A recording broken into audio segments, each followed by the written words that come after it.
Once more, we are preparing to head onto the Rift here for the new League of Legends Championship. I'm Stanley Greyheart of Arca, and I am joined on week 3 by Alex Nightmare Hapgood. Once more into the breach. Week 3 means we've had 5 games for all of these Varsity teams. 3 in the first week, 2 in the second. 2 more tonight, Stan.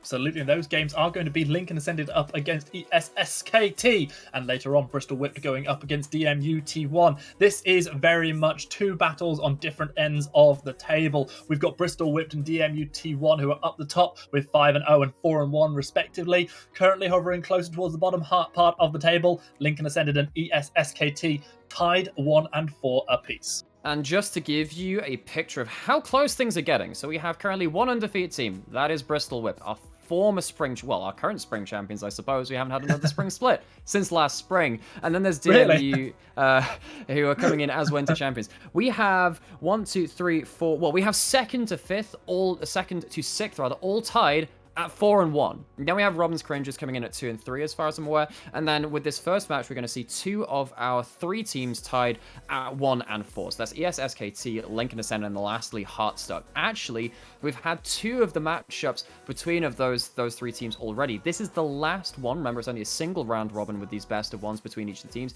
Each team plays each other just that one time. ESSKT and Lincoln Ascend will be the last of that group to play each other, which means that in terms of taking on the teams who are performing at a similar level to themselves, this is now the last of those important remaining matches. It's a lot of words and very helpful ones at that, Alex, but what does it mean for the big picture of who's qualifying as we get towards the knockout stages? Well, we started with 12 teams. We'll be whittling it down to 8 teams eventually, and right now with 10 teams in contention for those 8 slots, 2 have got to go. And as you said, those teams on 1 and 4, they are fighting it out to make sure they are not cut before the knockouts. Absolutely. So a singular win can lead to some very large repercussions, ramifications, ripples across the pond's surface. And that means that with only, we're getting almost over the halfway point. I think we will be with this week, in fact. The time to make moves up the table is growing very, very short. I mean, we will be checking in with what's happening with the rest of the table, I guess, after this night and then going into next week as well, leaving it over to Brackish, Brit, and Melvinism to pick up the wreckage of whatever happens in this 2nd to 6th place absolute melee of 4-1 teams too. Yeah, we'll find out a little bit more by the end of the night. Of course, this is going to be our first opportunity to be playing on the new patch 11.4. Few changes coming in. In my opinion, the biggest ones are the jungle XP changes and gold changes. Do you feel that's not quite as big as a lot of people are making it out to be? So you still get your level 4 off of Scuttle Crab after a full clear, as far as I'm aware. At least that's what I've been told. I haven't actually played too much jungle recently. I should have really gone into practice tool and done that myself. But it does mean that there can be some quite contentious, jungle camp stealing. If you end up counter juggling early, it means that you are actually going to be behind in levels early into the game rather than being able to recoup by, just picking off a scuttle somewhere and a camp on the other side of the map. Which means that, well, okay, are we going to see more ganking junglers because XP is worth less? No, probably not, just because if you fall behind in XP, it's actually more punishing, I would say, right now. And one of the things it does mean is that a fair few of the champions, this is just coming from my perspective as someone who's been playing a fair amount in the jungle recently, is that those champions who were already clearing fairly quickly don't seem to be hurt that much, whereas the people who are maybe having a slightly tougher early clear and still want to power up to level 6, they're finding it a little bit rougher. So I don't think it's changed massively, the main champions that we're seeing at the top of the tree, but certainly something to keep our eyes on. And a lot of people, I don't know if you'd heard this stat, but I believe it was something along the lines of there was a 50% drop off in high reloads of people queuing up as jungle. So there are still going to be jungle mains out there, but in terms of looking at as a role that impacts the game, it's certainly not up quite as high as it was because you're not able to hit those high levels quite so easily. Personally, been playing it myself, haven't been massively affected because I play Master Yi, one of the champions who actually quite enjoys getting those early levels and still making a few ganks, but the less said about me playing Master Yi, the better. He's in store for a couple of buffs on 11.5 too. I mean, I guess bring it slightly back more into relevance of what's happening on this patch and what's been happening with these teams. I mean, we have 2 teams which have, so in ES, SKT and Lincoln Ascended, who have kind of taken opposite paths in how they've tried to find success, and neither of them have really found it. ESSKT have played 5 separate champions of top lane, 5 separate champions in the mid and jungle. The only person, well, the bot lane has played Samira twice, and that Samira's been absolutely hammered by this patch, so we probably won't be seeing that again. And then Alistair twice too in that support. So this team has been really going to different picks, trying to find what they've really been comfortable with, whereas Lincoln Ascended, they've had a couple of people subbing in and out, so they've had to try and work around that champion pool. But at least they've been playing a little bit more of the same champions, like 2 times, a couple of Udyr games, Victor games, a couple of only switching between 2 AD carries in Ashe and Kai'Sa too. It feels like ESSKT have been trying to find what works for them and not really settling on anything which is really comfortable for them right now, whereas Lincoln on the other side have been trying to stick to their guns, but not really finding that success with that approach either. Yeah, and this is such an important game for both teams as well as we head into Champ Select, because we talked about the situation with where people are placed. This isn't just the opportunity to kickstart a potential Schalke miracle run and attempt to get towards the top of the table. It is also a battle against those teams who are potentially going to get knocked out at the end of the round robin, so picking up a win against a close rival, so crucial. Bedtree is going to have the Udyr banned away from them, and Bedtree is in the jungle position there. So, I had some whispers of maybe potential role swaps, but I mean, it could just be the way they've lined up in lobby. Of course, okay. Might be an LCS order issue. No, it might be an LCS order issue, but just want to say that Influentic is a mid laner by trade, but has said, that they were jungling this split, and they have played 5 jungle games, so it would be, I mean, it would be fitting in with what they've been doing as a team so far, the split, in terms of trying to switch things up to get to a point where they're comfortable. I mean, we saw them on stream already once in week 1. That was us casting them versus Cabbage Friendly. They had a really strong laning phase. They had, particularly Abel Corpse on that top side, was getting solo kills versus Cabbage Family's top laner. And, they are a team stuck at that 4-1 result as well, so they're obviously doing very well in their own right. To be able to bring up those early game laning stats and just have that mechanical prowess to say that you are on the same level playing field is very, very important. So I look at Abel Corpse and I'm like, all right, maybe you should be banning away a couple of things which can play towards that top side, like the Udyr, just run into lane and slap you. And also like the Olaf as well. The Thresh is going to be banned away from Diamond Lennon. Meanwhile, Echo, Yone, and the Ago are the response bans from ESSKT. A lot of things left up. Last week there was an interesting conversation. I liked hearing what Brackish was speaking about the Kai'Sa. That's something that's obviously been nerfed on this patch, something that's been pushed forwards in the last patch or two, particularly to, as you say, help its mid lane viability, is the Seraphine. But as a result, it's now in the top win rate percentage for 3 different lanes in mid, ADC, and support. So yeah, Seraphine is a champion which is so good at elongating fights and making sure that you don't really get to remove some important people from your team. The problem is when you end up going towards a tank top and a Seraphine mid and only really having damage from your AD carry, you can fall behind in your damage portfolio really, really quickly. On the other side, it's going to be one of those champions which can fall off, but can actually kick someone out of this phalanx into the waiting arms of your team. It's going to be that Lee Sin locked in for SKT. We'll keep our eyes on the Seraphine. Obviously, a huge amount of flex potential. The next few picks might give us a clearer idea of where that one's going to be going. I'm almost disappointed I didn't say it while we were talking about patch notes, because one of the main champs that I feel really benefits from what's coming through with the changes to the jungle is Lee Sin. It's already had an upgrade in its win rate. It's getting a lot more play in, I'll go as far as saying, lower elos.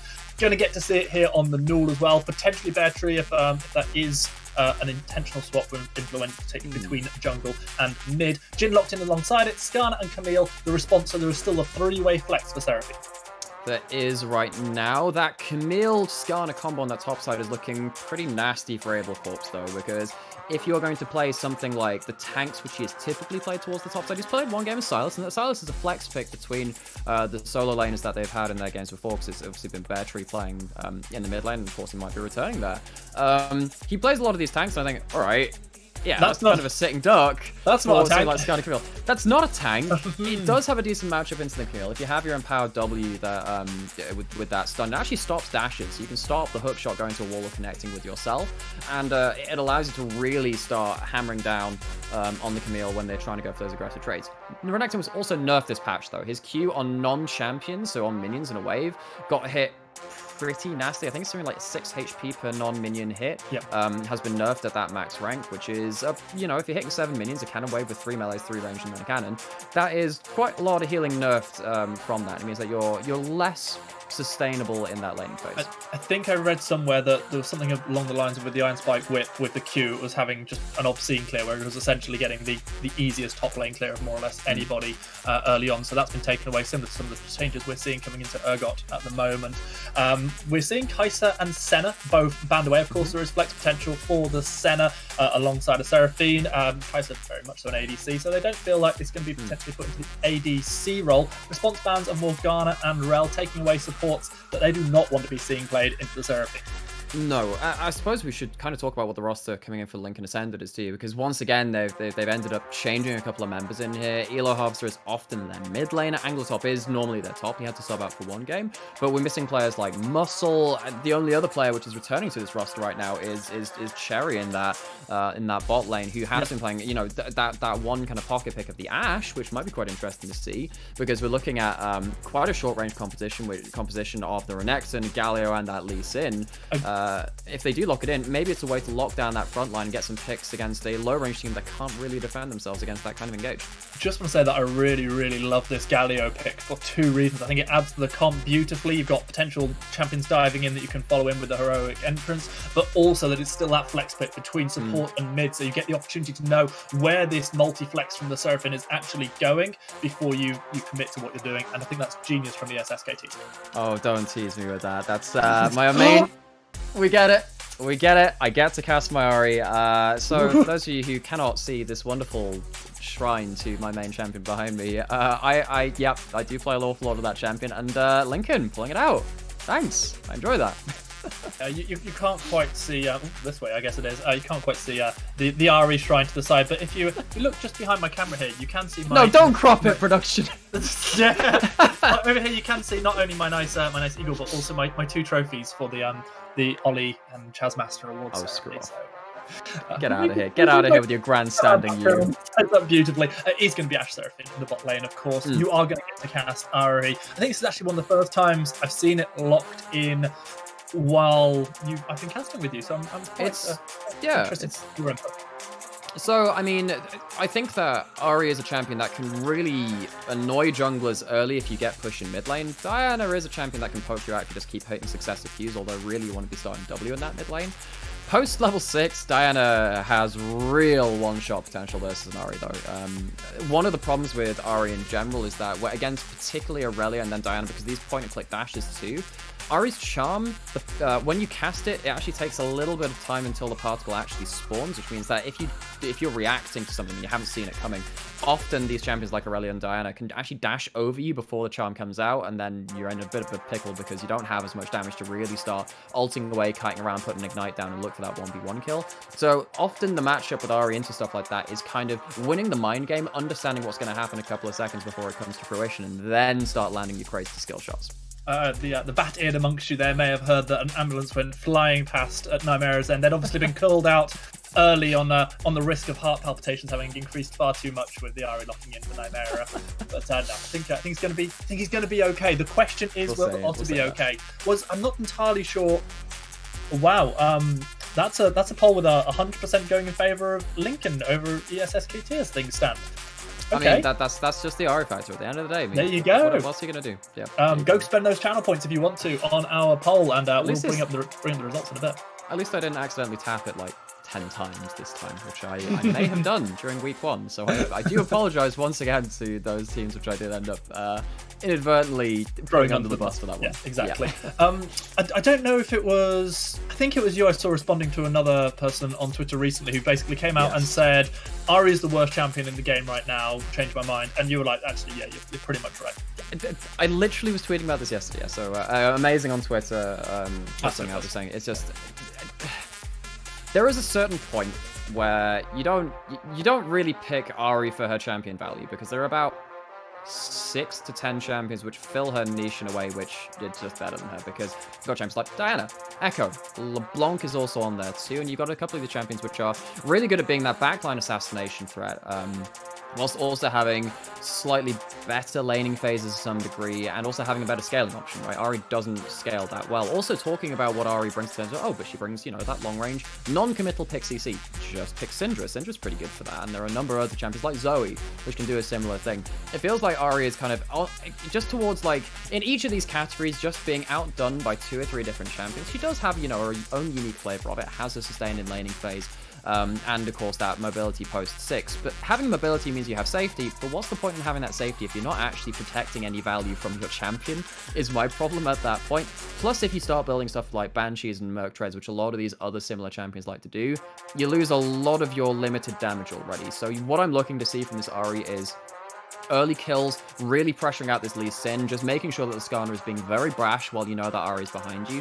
Get yourself some early kills, and then if you get a Magi's, suddenly Ari's champion fantasy of being able to go straight into these sidelines, straight into a Jhin, even the Galio caught out of position, can lead into the CC chain from the Ashe, the Ari, the Skarner, Camille. Every single member of this team from Lincoln Ascended has that factor to them, and if you start snowballing with that Magi's, then yes, maybe you can start doing something, but you need the snowball.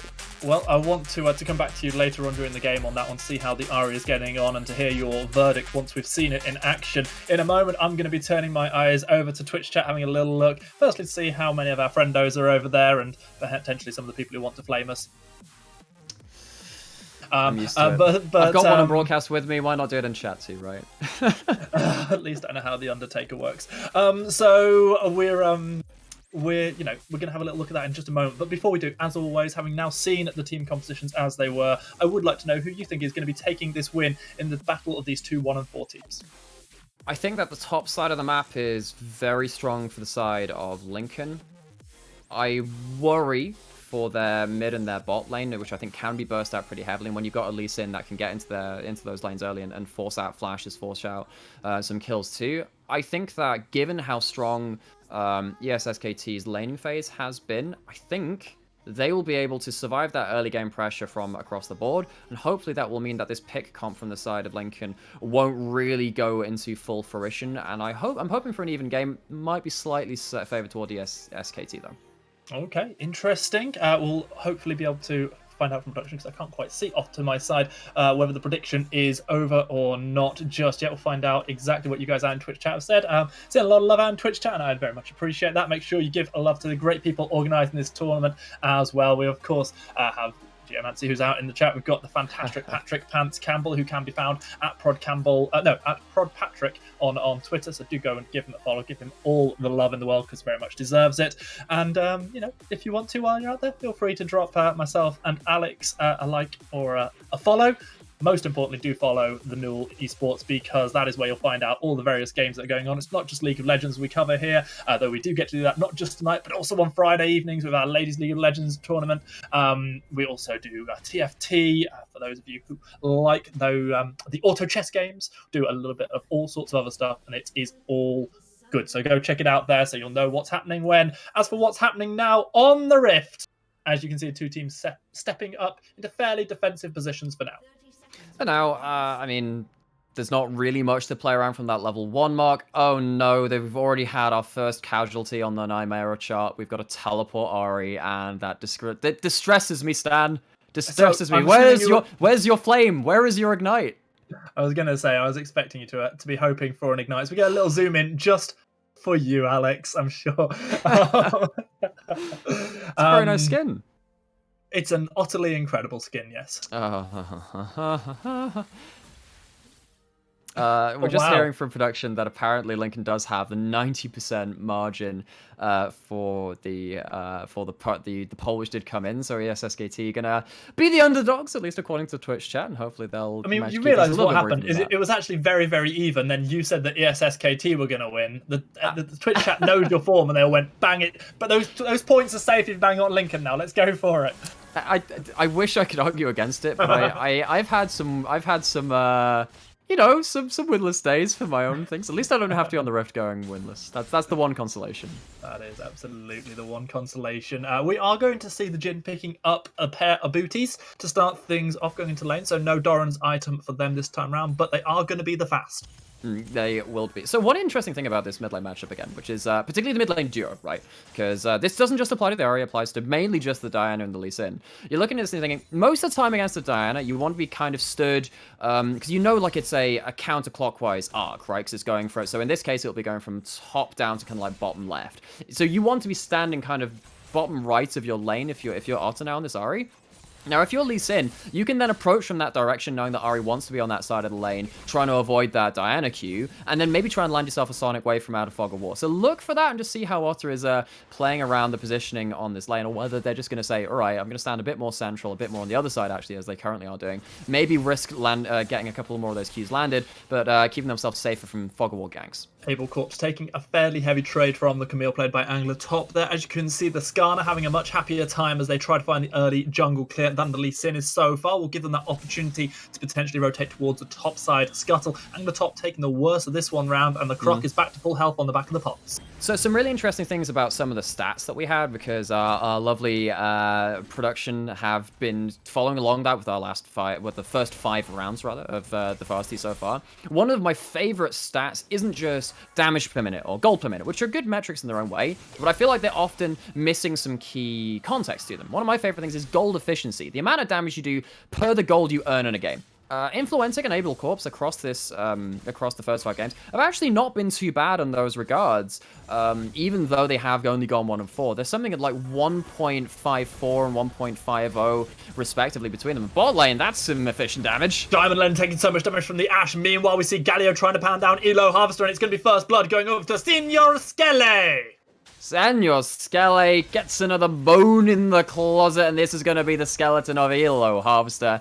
Seraphine goes down, and this is one of the things about a range versus melee matchup. You poke out, but often you lose the all-in if you do get down to the lower HP numbers. The Senor Skele gets right into the thick things, lands the first CC, and the Ignite comes through, and it comes up tops.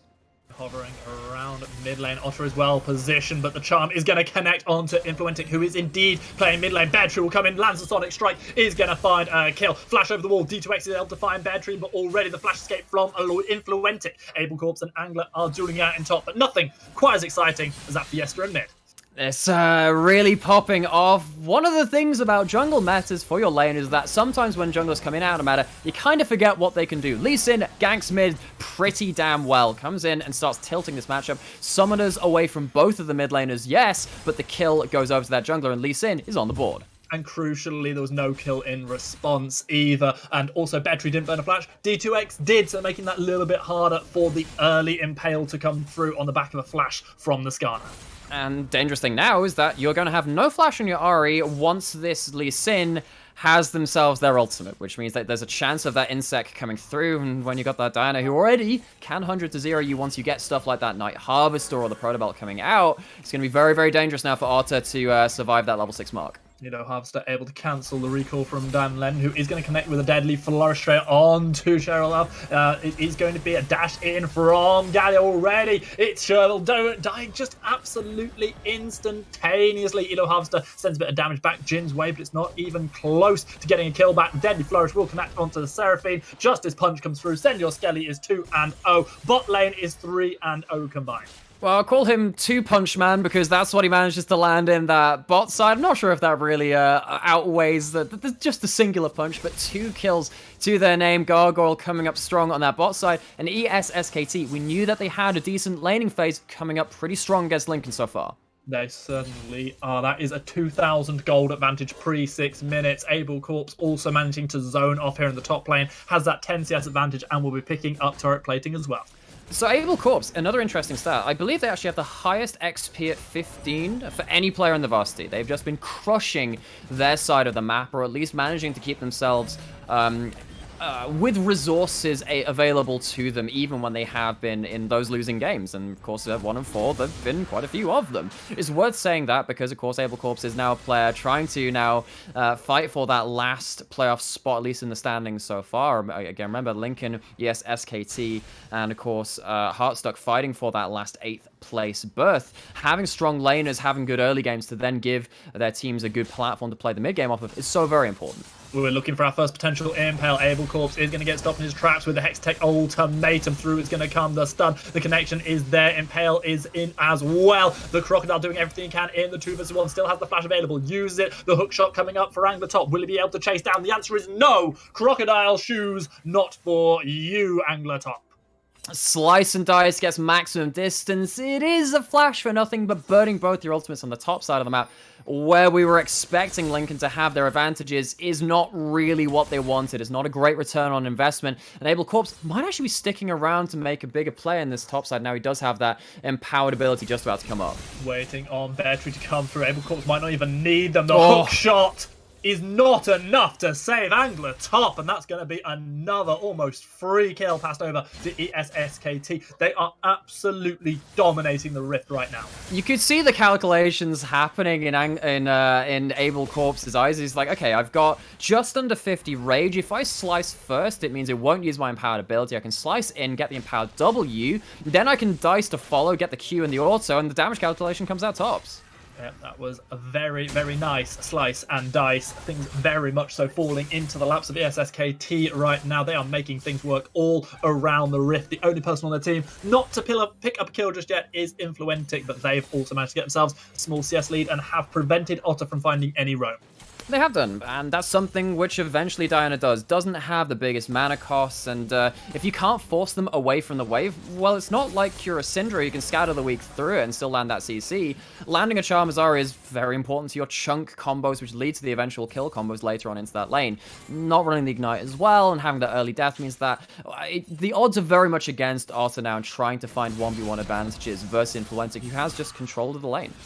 Well, I was doing a little bit of maths myself before the game, looking at the relative odds of various teams making it through to the knockout stage, and I did work out that the team that won this game would have a 30-something% greater chance of qualifying, just based on wins and who those wins were against. Remember, it's a single round robin, so you don't get to play against teams in a home and away fixture. It's a one and done, and taking a win here for each of these teams puts them one step closer to securing one of those crucial 8 knockout spots. Exactly, and well, this is why this game is so important, because this is the last game between the 1 and 4 teams. There aren't any of those teams which are struggling to perform right now to really try and pick up maybe slightly easier wins against, and some of these teams will then have to go on to play your DMUT1s, play your Cabbage Families, play your Bristol Whips, sat at the top of the table, and that's very dangerous. Bertree, level 6, bot lane, going for the kill. Oh, instant obliteration of Cheryl Var, and it is going to be yet another kill coming through. The question is, can Able Corpse make the great escape for the second time?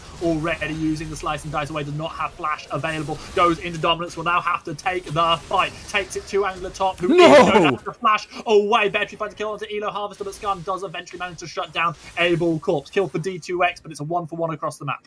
Gets bleeding close on the top side, though. A single more auto would have led to it. I'm actually not sure which empowered ability was used from Renekton at that point, but now actually D2X has no flash. Might get killed here. Influentic wants this one, and with Anglertop having completed the recall, the Skarner has nowhere to run. Putting Skarner and Seraphine on the same team is just asking for trouble, but D2X is able to get away intact. Phase Rush coming up tops for D2X to get to kill in the top side, and we knew that this draft was going to be headed towards that Camille. With that now, that kill onto their Renekton coming through, it helps stabilize things a little more because Renekton, of course, has the CS advantage and the early kill onto Anglertop in the first place anyway.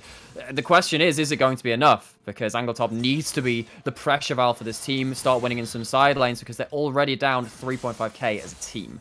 And it's really, really tough when you put into that Renekton. You need to be one of the people getting ahead, but you're put into a lane that's kind of such a bully, such a tough matchup. And even in the 2v1s, really even struggling and almost not getting away with their lives. Some crucial items are being completed now. We see that Gale Force for the Jhin already. We're 11 minutes in. We've got ourselves a 3,000 gold lead for ESSKT. What do Link and Ascended need to do to start pulling this back? Part of it, I think, will actually be getting a pink ward exactly where ESSKT have one on the bot side, because one of the strengths of Ashe is that you can walk up, get river vision, and start firing off those arrows, pinging off hawk shots into the jungle, and trying to pick off someone like Bear Tree and Fluentic if they stray just too far away from their team members. Once you have that, if you have the Skarner and the Ahri in range, that's when you can start fishing for picks, getting that CC combo, and trying to get yourself on the board. Oh, this is disgusting up in top lane. Haven't even seen the Black Cleaver or anything completed yet for Abel Corpse, but still completely and utterly bullying Anglertop. Is for now, and this is what happens when you don't have your jungler there. You can't have your jungler there permanently. A lot of what you try to do is try and force the vision away from the enemy top laner, so they have to assume that the jungler is there. Well, right now, Evil Corpse knows where everyone is, knows that he's pushing up in the bot side and the mid side. It's not like you're going to have a support roam coming up, and if it's a Seraphine support roaming, you don't really care about that either. So, yeah, Evil Corpse managing this laning phase pretty well, and happy with the state of affairs right now. While we watch all this assorted farming and roaming going down, the second dragon was started up. This is the Cloud Dragon. However, Lee Sin stepped off of this one for now as we saw Skarner pop a control ward into the back of the Dragon Pit. That was enough to dissuade ESSKT. They don't want to risk anything. They are playing this one by the books at the moment. If Link can get this Cloud Dragon, which it looks unlikely to, it would have been really huge for their team. There's now teleport coming top side. Okay, going for a big play on the side lane. Flash already forced out of Abel Corpse. He has already put down dominance, but it's a 3 versus 1. It's going to be the Dragon given up, which goes to ESSKT, but a kill will be handed over as Abel Corpse is eventually going to die to Anglertop, but yet again, it was close, and there's still going to be a kill on the bottom half of the map as we are going to see Seraphine dying down, Len able to get themselves up to a killing spree. Influentic finds one, doesn't actually manage to find a kill, and just puts the pressure down. That's going to be the curve. The goal. The fourth shot goes narrowly wide. Bear Tree trying to chase down, gets hit by the volley, gets slowed up, but lands the Sonic Strike, goes in, finds the execute damage, and that is going to be a 3-0 replacement jungler. So Bear Tree practicing the ancient martial art of Deja Vu, just as Influentic is going for a kill into mid lane. That is going to be Ottoman to land the charm, trying to get the turnaround, flashing away, and managing to secure the kill against the dive. Who needs an ignite when you've got a tower helping you out? And yeah, Deja Vu, it's the martial art of feeling like you've been kicked in the head this way before. Bear Tree taking another couple of kills on that bot side and looking in mid. He still has an ult. He's connected with the Sonic Strike. He's going straight to D2X, but he's already found the kill on to the mid laner. Utterly destroyed. Utterly destroyed. Not really finding any water to float on in that mid lane. And gets the first kill. Has an Everfrost now. That's nice. Yeah, able to maybe put in that extra CC across the fight. But it's just not enough when Skarner is off on various areas of the map. And although the teleport helped them up top lane, losing that pressure in mid and then losing a wave to the tower compounds the issue for Lincoln. Pretty sure that I remember Otter having electrocute, but that's grayed out. Oh, there we go. It's just popped back up again. Otter is on electrocute, so I was just checking whether we were running something spicy like Glacial, but no, it's going to be the standard. Yeah, I mean, the thing is, when you have the Everfrost, every legendary you complete after the first gives you 15 AP. It's still not a bad offensive item. It gives you a lot of ability. In fact, the proc of it does a decent amount of damage compared to Luden's too. It's not like it's a low damage item. It's not like old Spooky Ghosts where it was just a slow. Yeah. And one of the other problems is that, well, okay, so you have the Everfrost with a very strong active. Having the Glacial Augment on top of that doesn't necessarily help you amp up and create that, what used to be like just that huge frozen field you'd have if you hit 2 or 3 members of the field. You're still going to be rooting people in place with that initial cast of it, and you don't really gain as much from the Glacial now. Ooh, good dodge! D2X wanted to go aggressive, wanted to find the pick, potentially the impale onto Jin or Gallo. It was not to be. We hit the 15-minute mark, perhaps that's the halfway point of this particular game, and I do bring back that question from Champ Selector. What the verdict on the RE so far?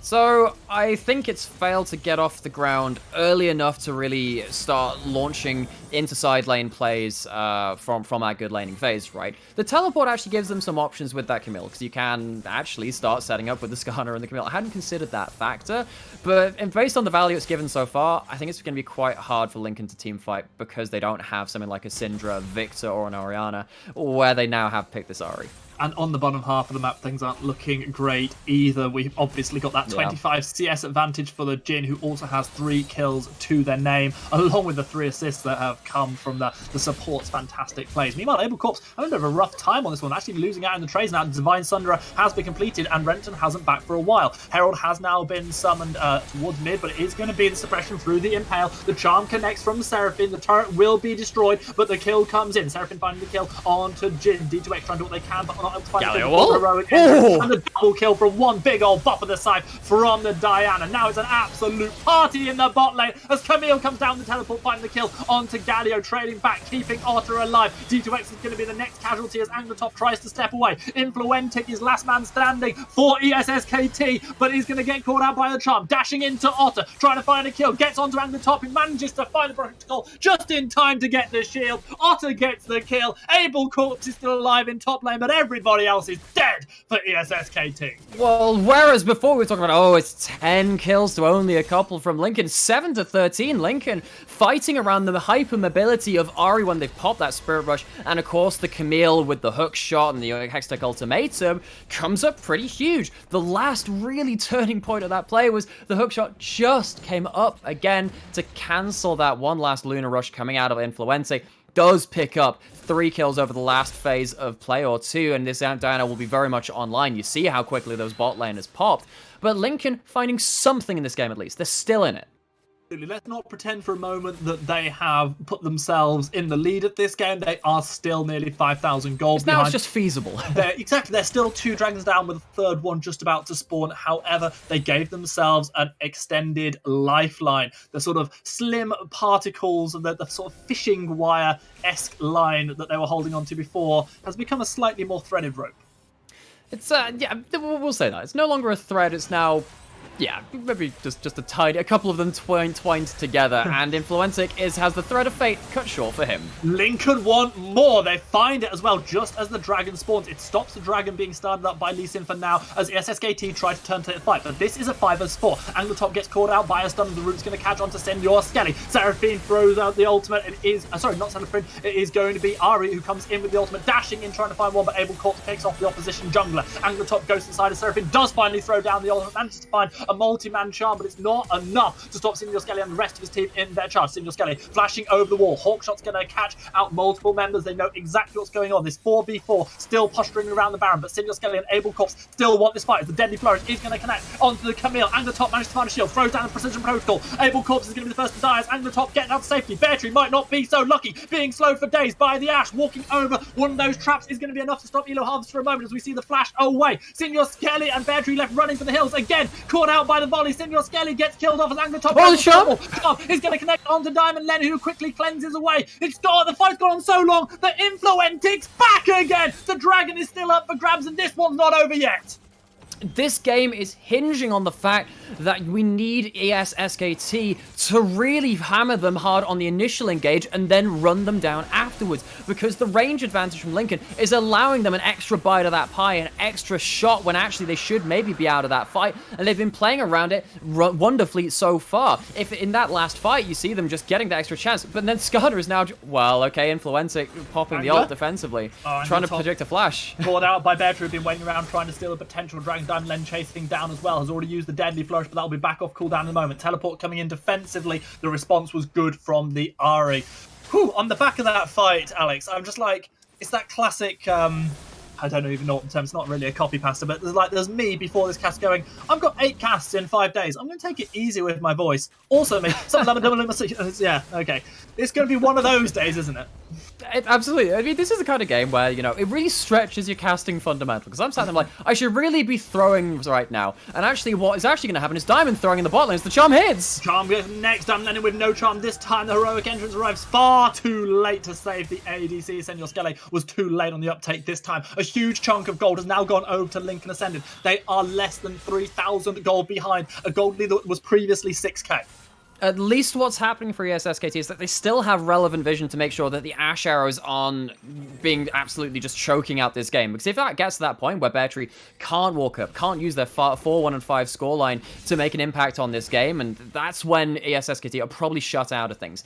They do need to start finding ways to approach fights in a more omnidirectional fashion, and part of it starts with picks. Elo Harvester just getting absolutely obliterated. Manages to find a charm, finds D2X a bit of time to get in to potentially get a return kill. Suppression is going to connect on the Bear Tree as Shell is going to try and put the damage down, but it's not enough to make it a 1-for-1. Meanwhile, Otter completely zoned off by Influentic. Bear Tree stealing away a blue buff from under D2X's nose. In comes the hook shot, but Anglertop's already lost their turret. Influentic goes golden. Taunt's going to connect onto D2X. Hextech ultimatum from straight onto Influentic, who is going to burn down as D2X finds this kill. Senor Skelly will make it a 2-for-0 as Otter turns this one around. Deadly Flourish and and the Curtain Call both opened up as Able Corpse tries to fight for their lives, but not going to stay alive. Oof. The 4th shot is enough to pick off D2X, which might be crucial because with so many people dead, there's a potential Baron on the card. Through and Otter's dead. That's going to be Jin finding a kill. Bear Tree goes forward, trying to find onto Anglertop. Cheryl's doing great work throwing down the volleys, finding the slows, but still hasn't found their first of the game. Perhaps they'll find it on Diamond Lennon. No, it goes over to Anglertop. Bear Tree trying to get out to safety, just about able to clear themselves out. Anglertop looking for a hex for a hook shot, and will do so. Will find a stun. Will find a double kill. That is going to be a delayed ace coming through. This is just far too fast-paced. No, this is one of those games where you're sat there as a player thinking, I'm going to calculate what I can do with this play. Maybe we can pick up the first person. Oh, maybe we should keep going. And these chain one into the other, going back and forth. So it becomes so hard to have those pinpoint calculations of what's happening in these fights to really know whether you're actually going to win it. Yes, SKT get the initial pick, but then they go too far. But then Lincoln go too far, and then it flips back and forth about a good 4 times, and we are left at an absurdly even game after that early game. Nuts to calculations. We're 22 minutes in. We've had 33 kills. The gold lead is reduced to 2,500. Suddenly we've got an Ari with 3 kills, a Skana with 3 kills, a Camille with 8 kills. Lincoln have got more than a lifeline. They are starting to grab this game and pull it towards themselves.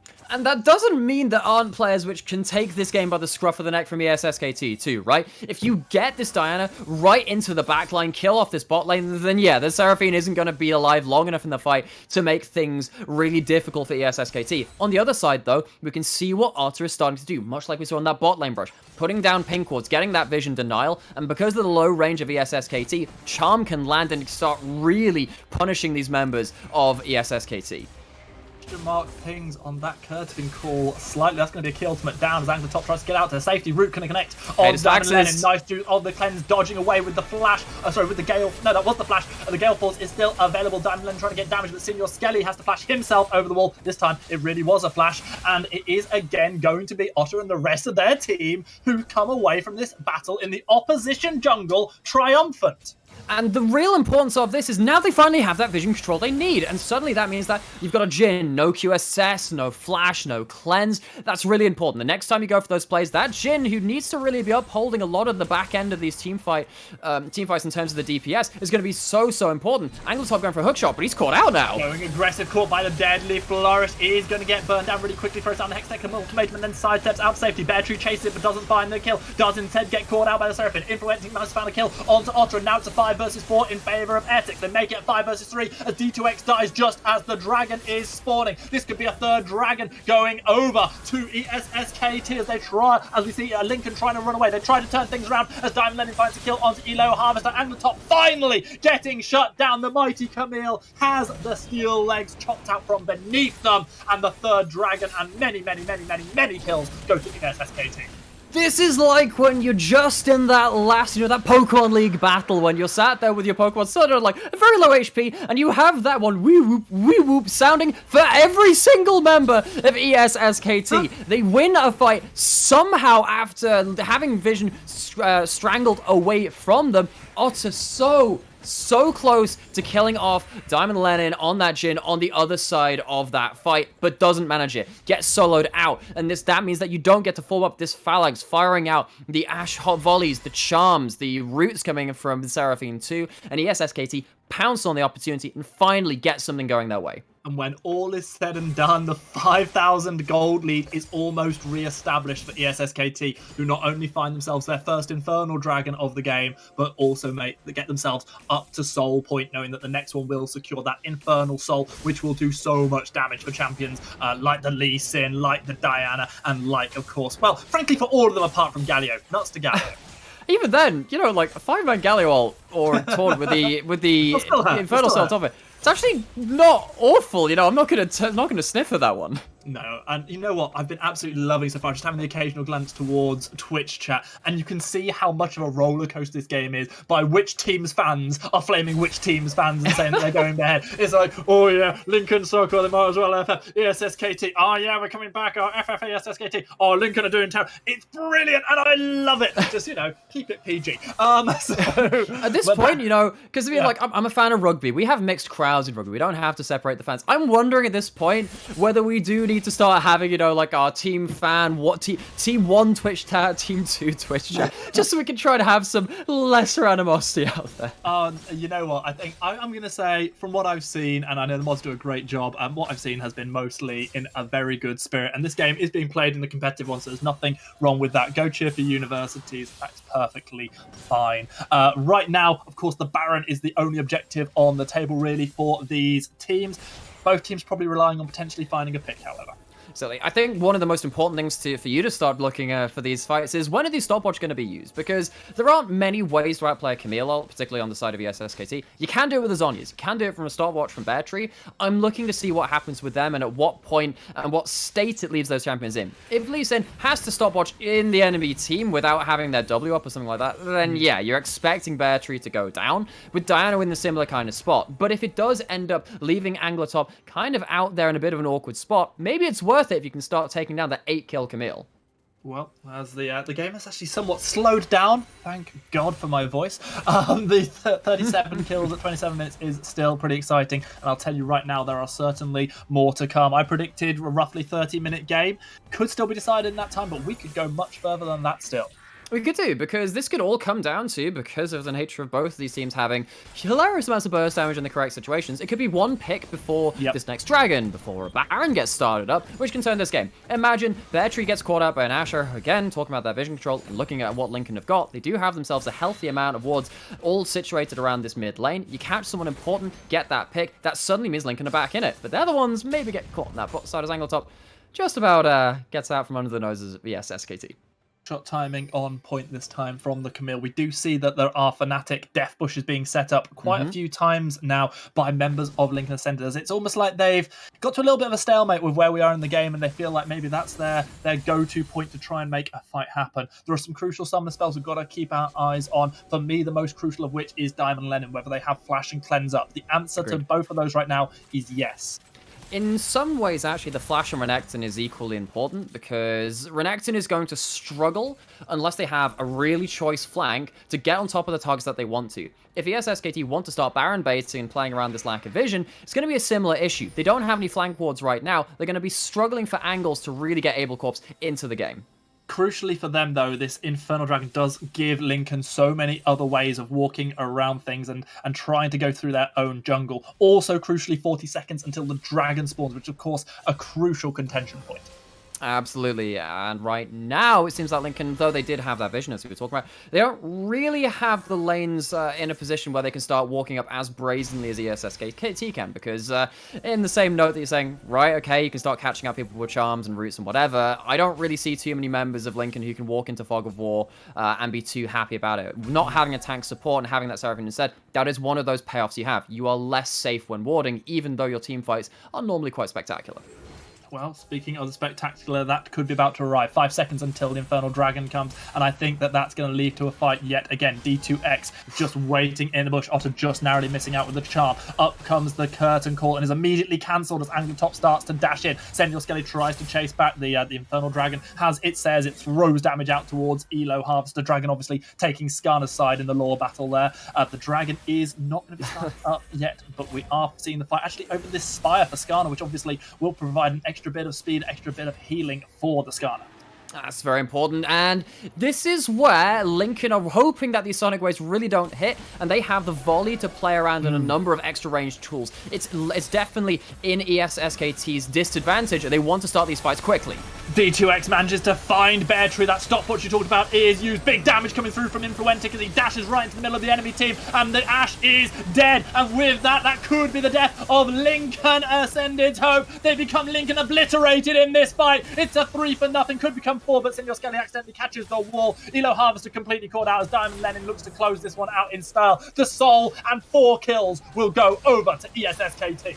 Influentic, who has struggled really since that bot lane play to make an impact on these fights, lands a 3-man ult and takes the bot lane completely out of contention. Yes, SKT take themselves that fight. I believe they take themselves, do they take themselves the soul off that? They do. It's around their feet, heading over towards that Baron now. They have themselves now a real death grip on this game. They certainly do. Even though the gold lead itself has closed down somewhat since we were talking about it earlier on, there is no doubt which team has their foot right back on the accelerator pedal. They are out of reverse. They are about to secure this Baron for all 5 members of their team. And now they have the opportunity to really start closing out some of the structures they couldn't find before. So they do, but then there's also the problem with, again, their relatively low-range composition trying to siege into these turrets against, well, 3 very long-range champions on the bottom side of the map. Z2X trying to maybe catch up a straggler, hasn't quite managed to do it. Stops Abel Corpse, but, I mean, he's reluctant. He just goes the other side of the pit. Oh, sorry. I got caught out by a fantastic line. A Thirsty Nerd, yeah, you're absolutely right. They are playing for Elder. That's what it was. And Angler playing for the kick. Oh, well, Anglertop is going to get caught out, decides to hook shot away rather than looking towards more damage onto Bear Tree, knowing that Senor Skelly is probably bringing friends with them. Anglertop yet again making a great escape, doing great stuff on this Camille. But every time those plays happens, it's not like they're getting the turrets, not like they're getting kills. They're just kind of avoiding dying themselves. Curtain calls open in mid, looking for the engage. Finds slow. Abel Corpse going to chase down onto D2X. It is going to be a root and no turn coming through from Lincoln as they try to get themselves out to safety. That is going to be a big old dash in. Elo Harvester has to turn and fry and throw them charm, but it is not in time. And Diamond Lennon finds another kill. Now the Baron empowered team will be in a 5 versus 4 power play. So one of the problems about having a range advantage is that you're still waiting for those Sonic Waves to miss or hit. Bear Tree hits and gets the kill onto Seraphine, who just doesn't have the HP or defensive abilities to save themselves at this point of the game versus the Infernal Soul. 4, 3, and 12 Lee Sin. This turret looks indefensible right now. D2X still stepping forward, has to be very, very careful, playing with fire in that Infernal Soul around ESSKT. They find themselves the inhibitor turret, they take the inhibitor down, they find themselves a big edge. Lincoln still in this game, but it's getting mighty tough for them. It's getting tough. They really are probably waiting till the Elder Dragon fight and hoping they don't have a reprisal of that Infernal Soul point. Well, that Infernal Soul fight, rather. Now, we've got this incursion down to the bot lane side for ESSKT as that wave has stacked up very nicely for them. They're going to get themselves probably another tower off of this Baron buff. Maybe might be a little bit difficult to get that inhibitor, though. Had another 15 minutes or so since I last asked you. So, how are you feeling about the Ari right now? It could have gone better. Could have gone a tad better. As just as this Seraphine could have had a better game too. Elo Harvester does get kicked away, but lives this time. Lands a massive charge onto 4. This could be enough for the damage to start coming through. Look at Elo Harvester and Shell trying to put down the damage, finding the kill onto Jin. Bear Tree dead as well. All the damage seems to be dead. It's all down to Abel Corpse and Senor Skelly to try and get what they can. Shutdown is going to come through as a double kill for the Renekton. It is Anglertop so very, very low. The top laners kill each other, and we are left with Otter against Senor Skelly as the last people standing on the rift. So, you know what makes a really good Seraphine game? A 4-man ultimate. The Encore comes in strong, saying that, okay, we're not done with this show yet. Main set might have concluded with that Infernal Soul, but it is still time on the stage remaining for Lincoln. Get themselves a 4-for-4 fight out of the jaws of defeat. What a game we got to start ourselves off. This is only the first game of the night. Otter now left to clear out the super minions to stop the Nexus turrets from taking any further damage. The Elder Soul will be spawning in 2 minutes time. This is definitely one of those games where like, okay, right, 1 of 4 teams, you know, maybe we can take it chill because it's not about that top of the table rush. No, there's far too much to play for. There's far too much to throw at it. Chill. The Null has no chill. They're absolutely not. Turning up the heat with the Infernal Soul, having ourselves, yeah, it's just been crazy on these team fights, and I've been really liking it. Again, it's been so important watching how Abel Corpse has been navigating these fights. Did actually manage to finish off a couple of those kills, but the problem is, when you've got Renekton and Lee Sin, that isn't a great scaling top side of the map, and that's why they haven't had these just out-and-out team fight wins. As soon as Ashe was left alive after the mobility was used from Abel Corpse and Bear Tree, actually, Cherry managed to get a decent amount on that back end of that fight. Just answering for someone on chat, yes, the Kai'Sa and the Senna were both banned away second rotation by ESSKT. This is one of the things that left Lincoln having to go to the Ashe in the end. We are seeing a really tight game. Yes, it's a 6,000 gold lead, but we're past 35 minutes. At this point, we're starting to see full build on some, close to full build on some champions. And the damage coming out is massive. The key thing in that fight on the back of the Senna ult was that Diamond Lenin went down so fast, and it allowed Cheryl to finally get the damage down, which we hadn't seen in the fights before. On the other side of things now, we have a death cap on this Diana. That's a 3.5 item Sork Boot Diana at level 16. If you hit that ultimate onto, you know, two people even, they are gone from the fight. They have to burn exhausts, flashes, Zhonya's, everything they can at their disposal. On the other side of things, though, that means that Influentic, having that burden to land that big ult, needs to make sure it really lands, because if you miss it, you're going to be left looking a little bit sad, and with the range advantage again from Lincoln, it's not out of the question that he just ends up getting zoned out of the fight. 20 seconds or thereabouts until the Elder Dragon spawns. Thirsty Nerd, you're about to either look like a genius or a fool of a took, because this could be what Lincoln need to turn this game around. Should they secure this Elder for themselves? Angler Top does get caught out by Bear Tree, dashes away with the hook shot before the ultimate can come through. Bear Tree actually dashing away, having gone lower health themselves, and that's the jungle low with 3 seconds until the Elder spawns.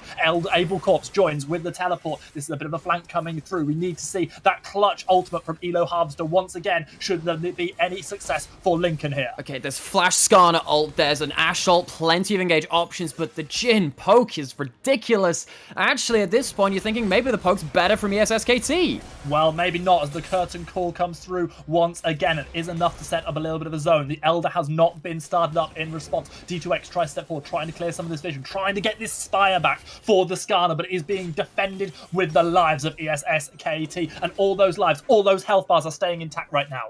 They are right now. Ahri is currently visible on the mid wave. No charm follow-up. And you can see Angler Top trying to just angle for that hook shot. And but Diamond Lenin stepping up really dangerously. At least he has the QSS, though. Oh, Battery trying to find a pick, as is D2X. The 2 junglers coming from opposite sides of the map. Deep into opposition jungle. That's going to be Diamond Len having to cleanse away immediately from D2X, and D2X gets absolutely eviscerated. Angler Top goes in onto Diamond Len, who has no cleanse available. Tries to find damage and gets it despite the Gale Force prop. In, however, goes the damage from the Renekton. Cheryl is going untouched on the backside. Influentic gets taken down as well, as does Beartree, as he tries to step away. He gets out with the safeguard. In comes the heroic entrance, trying to find a bit of safety for Abel Core, who dodges away from the charm. Elo Harvester lives as well. Cheryl now caught on the wrong side of the map, but finds the kill onto Beartree just as they get kicked out to safety, taking away a blue buff. May well take an Elder! The fight goes way too split for the Essex team. Lincoln do not complain at all. They walk out with just the Skarner dying. They got themselves into that side brush out of vision, gets right into the middle of things, does get blown up immediately, but that's a lot of cooldowns not then used onto important members of Lincoln, who at this point in the game, with 65k gold split between their team members, are doing relevant damage. Diana zoned out of the fight. This Jhin shut down by the Camille, who still has the GA after all things are said and done from that fight. ESSKT struggling to play out these late game fights. Elder buff secured. A Thirsty Nerd.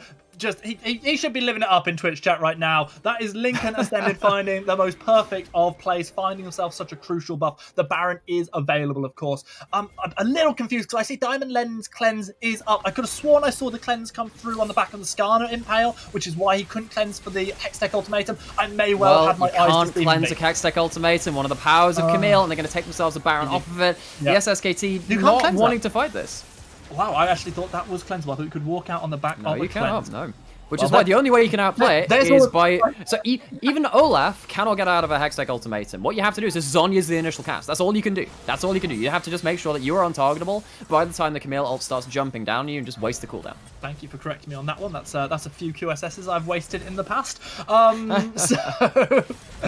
learn something new every day. The more you know. It's the opportunity for Lincoln Ascended now to put their foot back on that accelerator pedal that I have spoken of so many times, because both teams have found themselves pushing forward in times in this game, and we have got ourselves to nearly 40 minutes on the clock, and the gold difference is practically non-existent. 200 in favour of Essex, and that might as well be nothing. It might as well be, because now we're looking at this, the siege coming in from the Baron buff, and yes, you're still worried about the sonic waves and the Qs hitting, the Crescent Strikes, of course, coming in from Diana. You're worried about them, because if you do have an engage come onto you in fruition, things are pretty awkward. The problem for ESSKT right now is that they haven't been able to force out enough flashes from this Lincoln team that if you do get on top of them, there's still a good chance they outplay. Already an inhibitor has dropped. Of course, the inhibitors respawned long ago for Lincoln Ascended, so now this is a push very much in their favour. They find damage on Table Corpse, who manages to get themselves away from the flash with a nice slice. It is going to be the Nexus turret down to half health. Still one siege minion here, still stepping forward. Cheryl obviously can't step into Danger's way, but the next minion wave has arrived. It has, and this could be the kind of point where we are looking for the hero play. Flash Impale! That's going to be the one, and that's going to be a dead Galio without the support there. This could be the end of the game. Lincoln will ascend. They will take down ESSKT and go too far, to 2 and 4 in comparison to 1 and 5. The Nexus falls. An epic game comes to a close. And what did we learn? Never doubt Ari. No, that's not what we learned. We learned that actually 1 and 4 be damned. Lincoln come out with a really, really strong performance in the mid to late game. They find their team fighting comp, find themselves a win. Alex, what we actually learned is maybe not never doubt Ari, but always doubt Alex's predictions. That's the one. It's staying true to my form, at least completely on brand. And Lincoln on form. That was one of the most fun games I've had the opportunity to cast this year. An absolute belter to get us started off on our broadcast tonight. We still have another game to follow it shortly. That will be a top-of-the-table clash between Bristol Whipped and DMU-T1. We'll bring you that one soon. And just before we cut to a break, I'd love to hear, firstly, your MVP for the game, and secondly, how was the Ari for you? The Ari was okay. We'll start with that one. It was fine. You know, it did okay.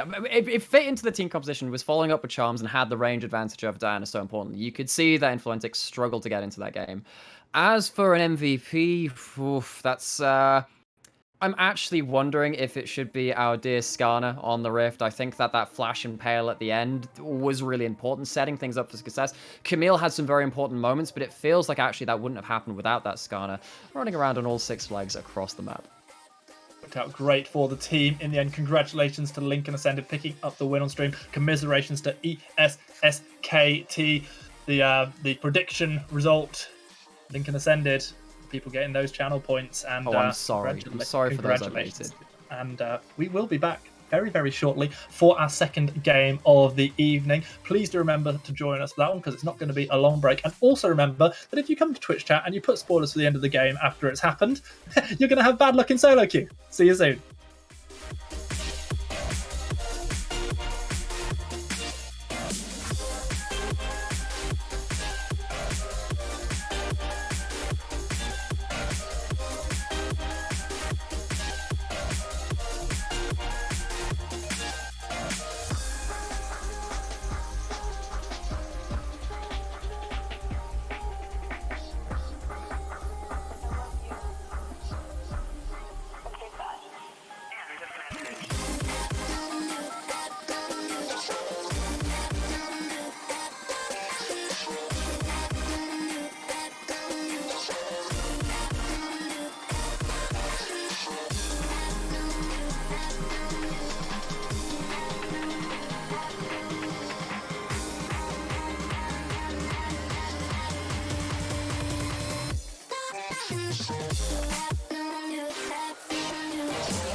my feet off the ground, let gravity take me up. As beautiful as it's been, it's time for me to go.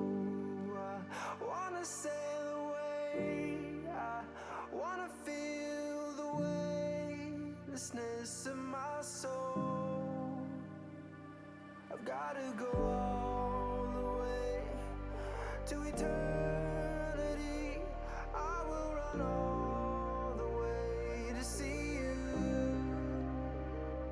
I've gotta go all the way through time and space to find my voice, to see you. And I'll go.